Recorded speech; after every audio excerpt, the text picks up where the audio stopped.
Hey, what up? It's your boy Crusade, and in this video we're going to be talking about a little bit more advanced tactics with the Trapper. And yes, I am going back to the Trapper because he is my most favorite killer. I like the strategic advantage that the traps allow, and I have pretty much given up on Nurse, and I do think that she's incredibly overpowered if played to her full potential, but she is also extremely one-dimensional.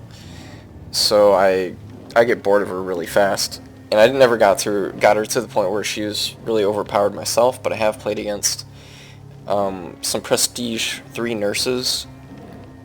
Played specifically against one guy who has over 1,000 hours in the game, and his nurse is just, I mean, I've played against him like 4 times maybe, and every survivor is rank 1, and we all D-pipped every single time. And I think the main issue actually is not the nurse herself, but the add-on that greatly increases the blink speed, because normally when the nurse is blinking, I can reposition behind a tree like while they're transitioning. But if they have the greater speed increase on the blink, there's just like no time to reposition because they're on top of you pretty much instantly. And I'm pretty sure that player uses that add-on every single time, but I'm not 100% certain. But anyways, we're going to be messing with Trapper. I'm going to be talking about some important stuff a little bit. Mainly, like, the jungle gym is pretty important to talk about, because a lot of angry pugs, survivors, they like to use the jungle gym a lot. And also the Combine, which is really easy to deal with, but I'll talk about that anyway. There's like 4 different ways to deal with the Combine. And some other stuff that I like to do, just some strategies and other general stuff. So let's go ahead and get in the first game here. Alright, we're going to go ahead and get this party started here on the farm map. Personally, I hate the farm map because I have so much trouble finding survivors in cornfields, and I feel like killers have no problem finding me. But maybe I'm just handicapped, I don't know. But anyways, just walk around the shack here to get an idea of the resale value. And we see the basements in there, so I'm going to go ahead and place this trap at the outside window. Of course, there's grass there now. And so this trap is really strong because it guards a window and it's hidden in grass. Really strong trap to pretty much always put there, even if the basement's not there. But what I'm actually going to do is place a trap at this pallet here as well, so 2 traps at the shack. And of course, make sure when you trap pallets that you place it on either end of the pallet and not like in the center of the pallet, because they can just kind of warp through it when they lay down the pallet. So make sure your trap placement is on point. And I'm going to pick up a 3rd trap, and you always want to make sure you have a trap in your hand when you start chasing, if you can. Catch Claudette doing the slow crawl there, and I'm going to go ahead and chase him. And see a bunch of people working on this generator, and I don't know what they're thinking, honestly. Like, we hear this guy still working on the generator. Jack going full bush Wookie, not working out. This guy's still working on the generator, which is really odd that they're either really cocky or just really dumb, but I get stung by that pallet, and he's teabagging me a little bit, which is pretty cool. But we're not too worried about that. Gonna get a quick another pallet kill here. Just gonna chase him around here, and if you don't know, at the beginning of my video where I mentioned the jungle gym, this is the jungle gym right here, the L-shape piece wall or whatever with the window, and then the long piece of wall with the teeth on both ends at the window.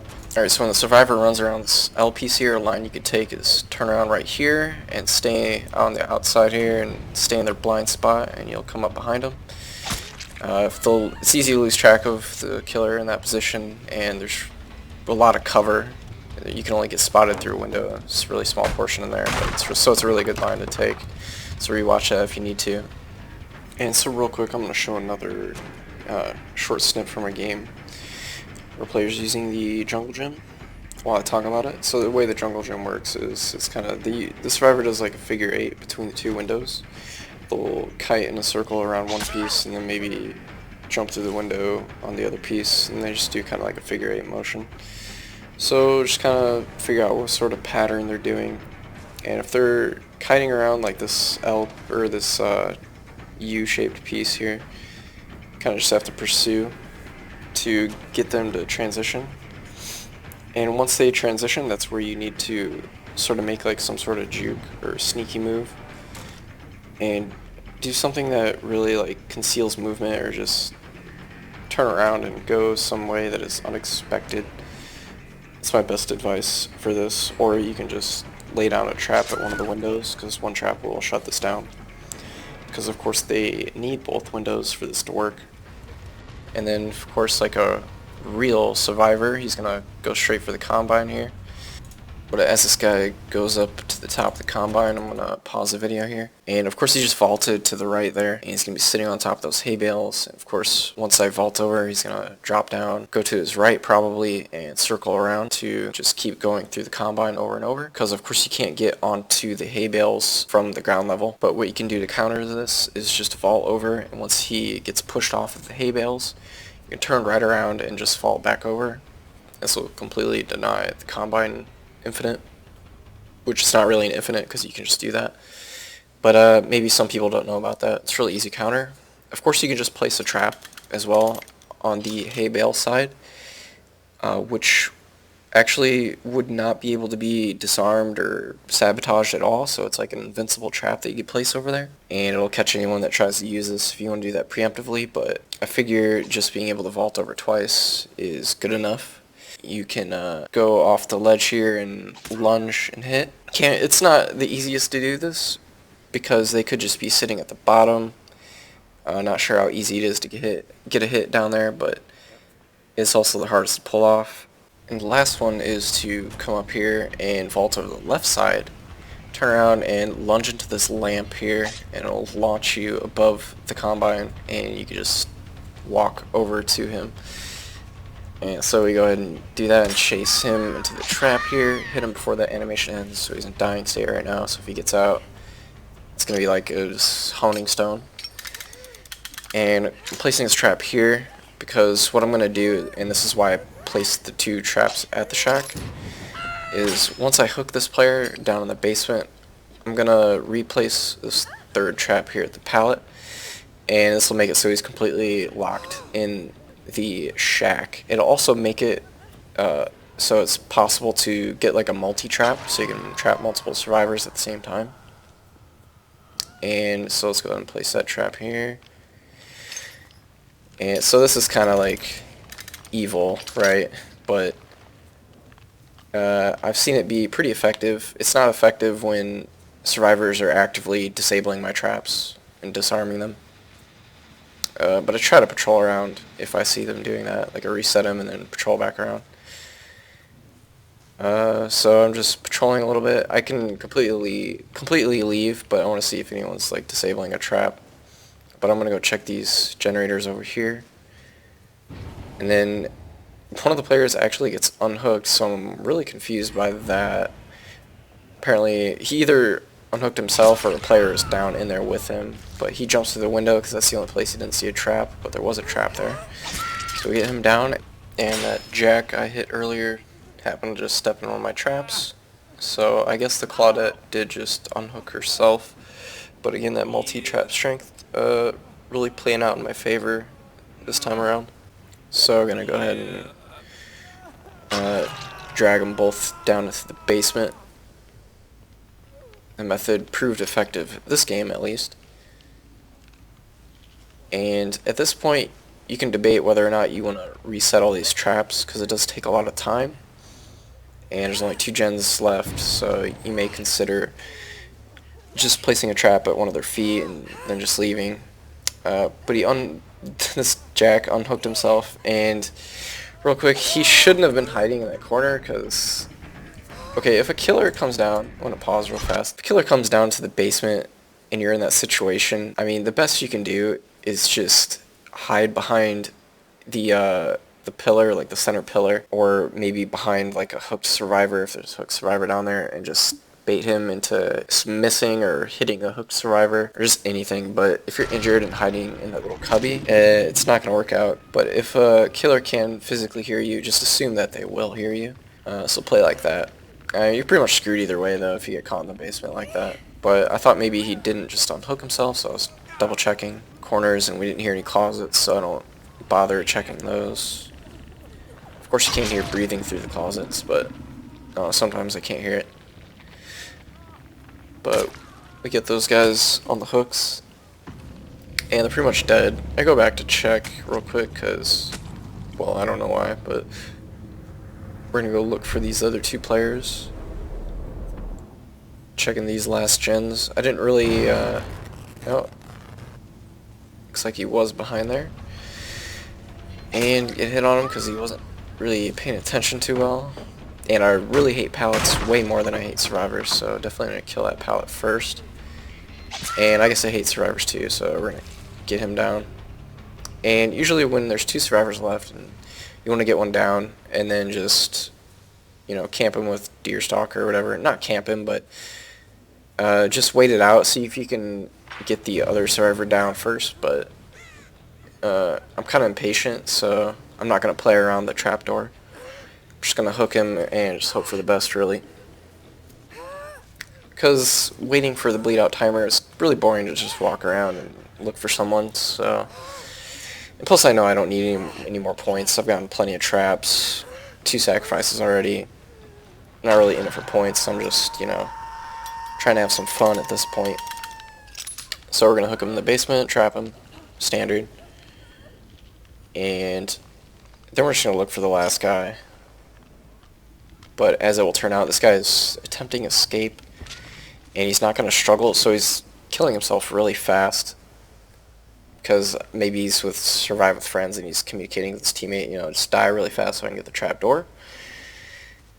And, I mean, that is something you can do, because getting hooked in the basement versus the trapper with a trap at the feet, that's, I mean, pretty hopeless. Pretty hopeless against Hillbilly, or probably Nurse even. Maybe you could probably do it against Wraith, but not against this guy. And we find him just sitting right next to the trapdoor. Decided to hit him twice because maybe I can get him before the hook sacrifice finishes, but I'm not able to. So he gets out, so that's whatever. I could have not gone for the hit and just sat there in a stalemate, like a deadlock. He's waiting for me to hit him, and I'm waiting for him to jump in so I can grab. But again, that's really boring, so we're not going to do that. But that was the first game. Some cool stuff in there, and I'm going to show some more stuff in the second game. Alright, second map here on Ironworks of Misery. And for this match, I'm going to be talking about a couple of different things. Important things, such as if you're trapping the window here at the Foundry, and if that trap keeps getting disabled, or also survivor management, as we spot the basement here at the Foundry. And so of course I'm going to trap this window. It's a very important window on this map, because this Foundry is sort of like a central point on this half of the map. So there's a lot of generators around here, and it's a very go-to window, so it's very important to have that window trapped. And as I said, I'm also going to be talking about survivor management, as in when you have multiple survivors downed, which is really good because it gives the survivors that are still up something to do other than generators, but making sure that you keep the pressure on and you don't give them a chance to recover too much. Alright, so I trapped the Foundry window, and I'm going to go over here to the shack, just patrolling a little bit, and I do end up deciding to just throw a random trap here. Normally, I wouldn't just throw random traps out, but I don't know, I just decided to trap that, because it is a pretty good trap. But it's probably not going to do a whole lot for me, because I do want to spend most of the match on the Foundry side of this map instead of shack side. But we do get a prompt over at this generator, so we're going to go ahead for that. That trap was more just like, I might as well place it, why not? And they finish that generator over there, see scratch marks, so start looking. I should be able to find someone pretty soon here. Spot Dwight over there, and he was running towards me, so you can cut him off. Yep, there we go. And he starts running for the stairs here. And the Foundry, being actively chased, running up here is a terrible idea nowadays. Because it's just gonna, there's nowhere to juke or anything, it's just a hallway, and it allows for the killers to chase you down. So not the best idea. Maybe it's good against Nurse. And he actually had a brand new part. He just jumped on that and popped it instantly. But we hear someone rummaging through a chest up here, so I definitely don't like it when survivors are cocky and they think they can get away with stuff, so definitely gonna chase this guy. And of course, Deerstalker has a little built-in of Nurse calling. I can see if someone's healing this down player. So yeah, I'm always checking, looking over there to see if he's getting healed, which he's not, so I'm clear to just keep chasing this Nia. And I'm going to chase him around a little bit. Decided not to break that pallet as he goes back for a little bit of pallet cheesing. So we're going to go ahead and put a stop to that and continue chasing him. And of course I'm going to walk back over here to check on the Dwight, and we can see him crouch over, so we know he's getting healed. But Nia steps in my window trap here, so I'm actually going to go for the Nia, because I want the grab points, and plus he's just closer. If I go for the Dwight, it's not guaranteed that I'll be able to get him back down, so I'd rather just get the guaranteed survivor on my back. And I'm going to bring him back down into the basement. And there is an issue with trapping now, since I have a trap in my hand.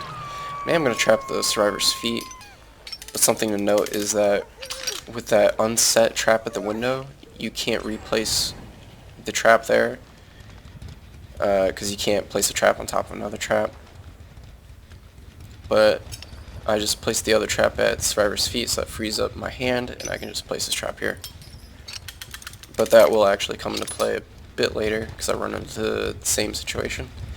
But we will deal with that when the time comes. I just checked to make sure no one's walking down there. So I didn't see any scratch marks, so we're going to go ahead and leave him, because that area is pretty well trapped up. Because we don't want the survivors to get too many more generators here. So I'm just going to patrol out here, see what's going on. That trap's still untouched, so I know they're probably not over there.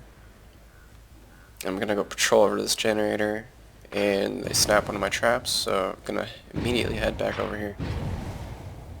This basement's pretty good because it is a central point, and they did snap that other trap, and then Nia doesn't make it out because I was able to make it back in time before he came up the stairs, and the Dwight didn't block or anything. Okay, I'm going to pause here real quick because I do down Nia after she got off that hook, and if you recall, she was in struggle state. But of course I went for her and downed her because she was the injured player, and it's always better to go for an injured player to get them down. But I don't want to pick her up and just hook her right away, as I see a lot of killers do, and yeah, it is an instant kill, and it would remove one player from the game. However, that would leave it at 3 survivors remaining, and those 3 survivors would be going into hiding and doing generators. However, if I just leave this player on the ground, that means that another player they're going to go for her. At least one player is. And that's going to make it so there's only at least 2 players that are in hiding and doing generators. And so that's actually less players than if I just killed her. And that's also going to allow me to get in more damage, as it will, of course, bait out another survivor. And of course, Deerstalker is important with this because I can see when they're going to go for the heal on her, and I can turn around and go for her. So I do not want to kill this player. I want to leave him alive to draw out more survivors. Okay, so I had a trap in my hand. Wouldn't be able to replace that trap, so I place a trap on the other side of the window here. And this is something you can do. Since he was going for that disable, I assume that they're going to be actively disabling this trap because obviously they're aware that I'm trapping this window now. So I'm actually going to go ahead and double trap this window. And this is something that you can do if you're really having trouble keeping a specific window trapped or something. There's a couple of maps like this map, the Ironworks of Misery, and maybe Suffocation Pit with the window above the little ledge or whatever. And he's trying to get that healed, but we get a hit on him. But anyways, like if you have an important window that you need trapped, you can definitely double trap. And chase this guy down. Of course he can't run to the Foundry because I have that trap now, and I'm going to go ahead and down him. And throughout this game you're going to notice that I have these 2 traps here, and they're not going to trap anybody, but it's gonna do a lot of work for me, and you don't really see that work because it's just denying the window, and you don't really see that. But the survivors are just gonna have a really tough time actually staying up here because they're running around and they're using up pallets, but they can't use that window that would be really easy to go to if it wasn't trapped. So having that window trapped is really big for the trapper here, and it really plays into the strong points of the trapper. And Deerstalker helping me out a lot here again, so I can always see if a survivor's getting healed and I can just bolt it over there. I have mentioned this, I think that survivors shouldn't be crouched over when they're getting healed from a down state, just because it has that built-in nurse's calling, sort of. You can see when they're being healed, and we chase that guy, downed him. And I decided to go for this player. You definitely want to go for a down player that has been down for a longer time because they probably have a higher recovery bar. And I could go for the last player here that's standing and just get them all four downed, but I'm not really content. Kind of want to make it interesting, get more points. So I'm going to start hooking players and allow that last player standing to get someone up so the game can continue a little bit here. And trap that guy, and we're going to walk over here and get this guy because, yeah, we see that guy getting healed. So he's probably healing the other guy by now. So that buys me time to hook this guy. I know I'm good. I don't have to defend that hook or anything like that. And once that guy's hooked, I'm just going to walk over here, check the hook a little bit, but then I'm going to go off and do something else. Oh, we see scratch marks, so that's a good lead, I know, to start looking around here. And I'm thinking maybe he's going around behind the hill, so I check for that. Oh, and we spot him here. And I've heard of Parkinson's, but this is just ridiculous. I don't know what's wrong with this Dwight. Probably shouldn't be using the flashlight there. But I do get him down. And okay, so here's an important decision I make. I'm bringing him back over to these hooked players, which seems odd, but I know that this other guy is going to get an unhook. I just know he is. And so that's going to free up one of the hooks, so I can just put that Dwight back on that freed up hook. And of course he's going for this other hook. He barely got him in time. He's trying to untrap him, but he's going for the sabotage instead. It's unfortunate for him, but that does allow me to get him down. And this guy is still stuck in the trap. That's why trapping the feet is so strong. You can't do the quick, easy unhooks. And I still have 3 players on the ropes. Well, I guess one guy's dead now. But in this situation, I mean, they've been at 2 generators for so long because they've always had 2 players down. If you have 2 players down, it kind of, you draw at least 1 more player, and if there's 2 down, it's most likely going to draw both the other players. At that point, no one's working on generators. So being in this situation is good, and you also want to always be applying this much pressure. And that other guy did get into a struggle state, so we're not too worried. So I just walk over here and hook this guy. I'm not too worried about getting him to the basement because it takes a little more time, and I do trap him even though he's in struggle state, just to make it a little more dangerous for the survivors. Plus I had the trap in my hand, so it was a bit more convenient. But we're going to go ahead and look for the other guys. We know they're back here somewhere. We see scratch marks, so it did give away. We also hear Nia breathing back here, so I'm going to whip around here and catch her in the side. And continue that chase. We see the Dwight, but of course we want to continue chasing the injured player, of course. Getting a player down, and he's having a little issue with the collision box there at the end of the hill. I've run into issues with that as a survivor as well, so that's unfortunate. But we're going to go ahead and look for the Dwight here. Thought maybe go for the unhook, but not even close. Sometimes with scratch marks, I see random scratch marks that are nowhere near where the survivor was. I don't know what that's about, if that's a bug or if that's something just to throw the killer off, but it does confuse me sometimes. But he was going for the heal on him. And we're going to go ahead and chase him down, get a hit before he gets to that pallet. That's pretty good. Gonna break that. He goes for the other pallet, and that's the next pallet's pretty easy to go around. He decides to turn around and juke, but he shouldn't have vaulted there because I was in a perfect position to get there. So he just made a big mistake there. He's made a few mistakes this game. But gonna go ahead and hook the other player first because he's got less blood. And that's pretty much that game. So as you can see, I mean, near the end of there, you're not thinking about it a whole lot, but again, as we walk by these double traps, they didn't see any action. But again, those survivors knew that that window was trapped, and they didn't have enough time to do everything, because I constantly had at least 1 or 2 players either downed or hooked, and they were trying to save the other players instead of disable the traps. And you do want to try and disable traps as a survivor, but that's why I double trapped it, so it makes it much more difficult, because that is an important window, as the survivors were just kind of running around the building, and they really couldn't get to pallets in time. If they would have had that window open, it would have been much more difficult for me to get survivors down, as it would have prolonged their survival time. But with that window out of play, much easier match. So that was that game. Hopefully you guys learned something, maybe some tactics that helped you out a little bit with situations that maybe you've seen before but didn't really know exactly how to deal with them. And that is how I deal with them. Alright, but that's it for me for now. I'm going to get out of here, and I hope you guys have a wonderful day, and I will see you guys in the next video. Peace.